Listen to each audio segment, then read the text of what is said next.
Hi, this is Brad Constantine, and this is a podcast recording of the Old Testament. Although this is not an official recording of the Church of Jesus Christ of Latter-day Saints, every effort's been made to be as doctrinally accurate as possible. I'll be using for the text the Joseph Smith translation of the Old Testament, along with many commentaries from general authorities of the Church, BYU professors, Bible scholars, and others. This format will be very detailed, and so if you want a deep analysis of the Old Testament, you come to the right place. Thanks for your attendance. Hi, and welcome back. This will be for Zechariah chapter 12. I'll read the heading. In the final great war, all nations shall be engaged at Jerusalem, but the Lord shall defend his people. Then the Jews shall look upon Jesus, whom they crucified, and there shall be great mourning. So this is about the visit of Jesus to the Mount of Olives. Verse 1 to 14 is the purification of Jerusalem. The burden of the word of the Lord for Israel, saith the Lord, which stretcheth forth the heavens, and layeth the foundation of the earth, and formeth the spirit of man within him. Behold, I will make Jerusalem a cup of trembling unto all the people or nations round about, when they shall be in the siege, both against Judah and against Jerusalem. And in that day will I make Jerusalem a burdensome stone for all people, and all that burden themselves with it shall be cut in pieces, though all the people of the earth be gathered together against it. Those that take in hand to conquer Israel will find it difficult. In that day, saith the Lord, I will smite every horse with astonishment, and his rider with madness, and I will open mine eyes upon the house of Judah, and will smite every horse of the people with blindness. And the governors of Judah shall say in their heart, the inhabitants of Jerusalem shall be my strength, and in the Lord of hosts their God. In that day will I make the governors of Judah like an hearth of fire among the wood, and like a torch of fire in a sheaf, and they shall devour all the people or nations round about, on the right hand and on the left. And Jerusalem shall be inhabited again in her own place, even in Jerusalem. The Lord also shall save the tents of Judah first, that the glory of the house of David and the glory of the inhabitants of Jerusalem do not magnify themselves against Judah.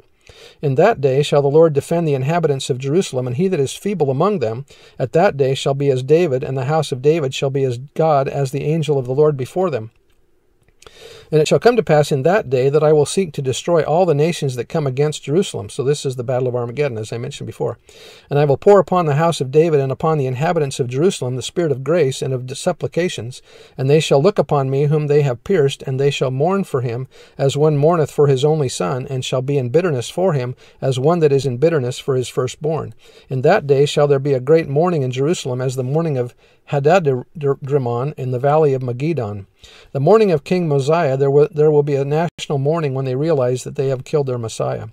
Joseph Fielding Smith said, Then they will accept him as their Redeemer, which they have never been willing to do. Then is the time as spoken of in this passage from Zechariah, when every family will go and mourn apart, the house of David, the house of Nathan, the Jews, they will fall down, they will rend their garments, and they will mourn and they will weep, because they were not willing to accept the Son of God, but accepted the teachings of the fathers and rejected their Redeemer and Messiah. Then they will fall down at his feet and worship him.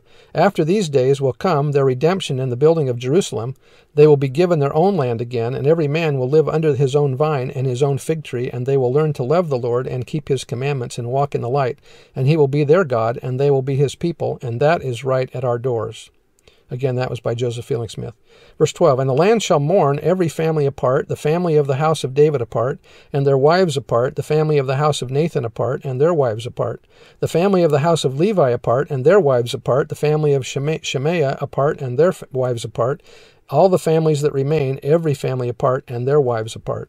So you can see here that's going to be when the Savior appears on Mount Zion, or Mount of Olives, and that will be right at the Battle of Armageddon, after the two prophets have been killed in the streets, and that after they get resurrected, then Jesus will appear on the Mount of Olives. Anyway, that's the end of the chapter. We'll see you next time. Bye.